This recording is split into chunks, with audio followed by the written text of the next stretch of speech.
আজকে জেনে নেব বেলের উপকারিতা। নিয়মিত বেল খেলে শরীরে ক্যান্সার প্রতিরোধকারী শক্তি বেড়ে যায়। বেল ক্যান্সার প্রতিরোধ করতে সাহায্য করে। বেল খাওয়ার সবচেয়ে বড় উপকার হলো শরীরে ইমিউনিটি বুস্ট করার পাশাপাশি বেল শরীরকে শীতল রাখতে সাহায্য করে।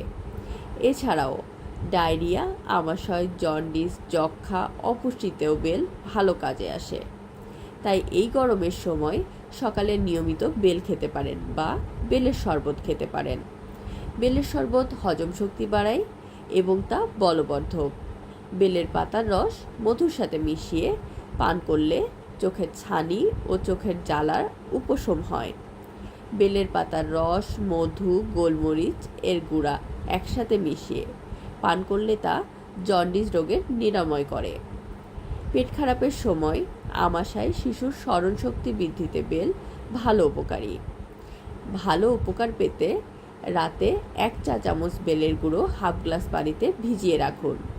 সকালে খালি পেটে পানিটি খেয়ে ফেলুন।